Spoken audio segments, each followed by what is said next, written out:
Bagi mendapatkan pandangan sejauh mana institusi Mahkamah Syariah dan Mahkamah Sivil lebih harmoni selepas keputusan tersebut, bersama kita sekarang ini Presiden Persatuan Peguam Syari'i Malaysia PGSM, Musa Awang. Assalamualaikum Tuan.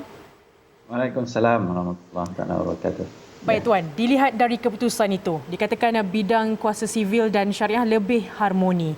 Dalam kata lain, kuasa sivil dan syariah ini saling melengkapi. Apakah Tuan Musa setuju? Dan jelaskan sejauh mana perkara itu boleh berlaku.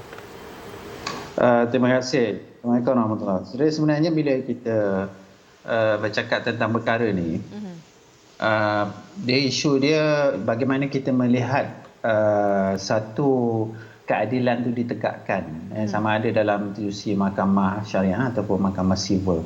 Sebab hari ini masyarakat dia cuma melihat syariah itu ataupun Islam itu hanya di mahkamah syariah.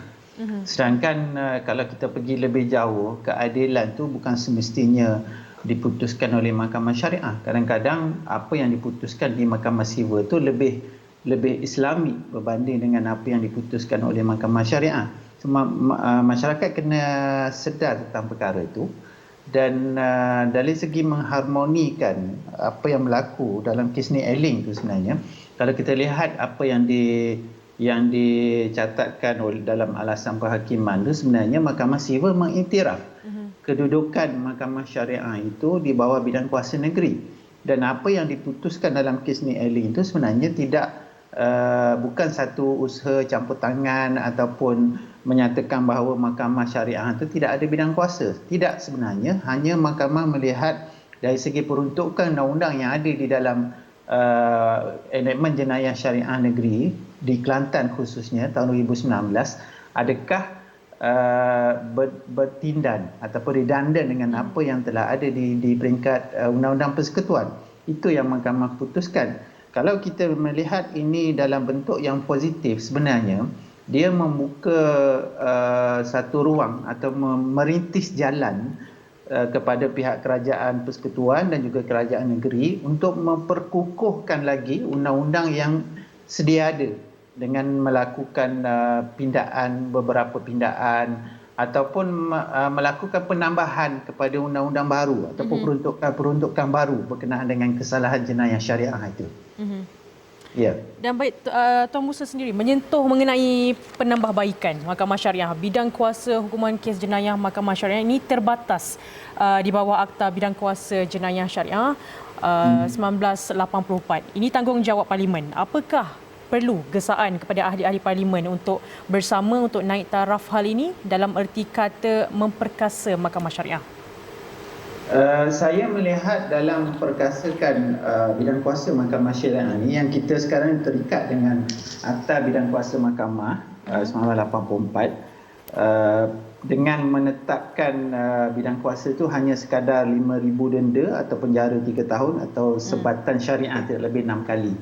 So kalau nak mempertikatkan hukuman kesalahan jenayah syariah ini, sebenarnya dia balik kepada keikhlasan ahli parlimen itu, ahli-ahli politik itu, untuk membawa perkara ini ke Dewan Parlimen. Sebab kita tidak mahu keikhlasan itu hanya dalam bentuk ucapan sahaja, tetapi keikhlasan tu kita nak lihat melalui tindakan. Kalau kita lihat sebelum ini, beberapa pertukaran kerajaan telah berlaku, termasuklah pihak yang sebelum ini memperjuangkan untuk meningkatkan bidang kuasa hukuman jenayah syariah ini.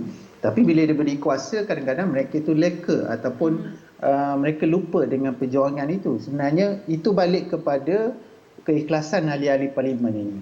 Dan sebelum itu juga, sebelum kita mempertingkatkan bidang kuasa jenayah syariah, perlu juga kita lihat semula kedudukan Mahkamah Syariah di peringkat negeri itu.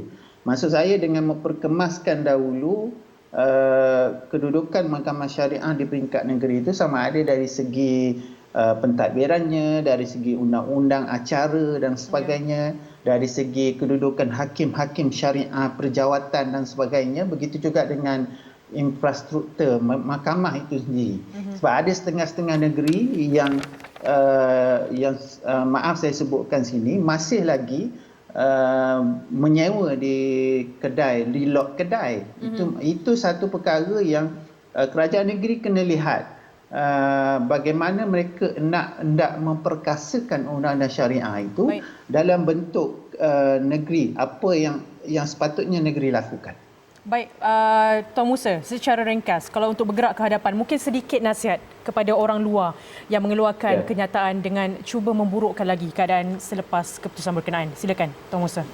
Bila isu ini keluar, banyak kenyataan yang dibuat dan kadang-kadang kenyataan itu dalam bentuk yang misleading, yang menerangkan perkara yang tidak betul. Sebagai contoh, ada setengah kenyataan itu menyatakan bahawa lepas ni di negeri tertentu mereka dah boleh mabuk, berjudi dan sebagainya. Sebenarnya itu bukan apa yang diputuskan oleh mahkamah. Apa yang diputuskan oleh mahkamah itu, kalau kita lihat Seksyen 37 itu adalah berkenaan dengan perkara-perkara yang menghayalkan, bukan tidak menyentuh pun tentang minum arak dan sebagainya. So ini satu perkara yang perlu dielakkan oleh pihak-pihak berkenaan. Janganlah mengeluarkan kenyataan yang boleh memecah belahkan dan juga mengelirukan. Baik, terima kasih saudara Musa Awang, itu Presiden Persatuan Peguam Syar'i Malaysia PGSM.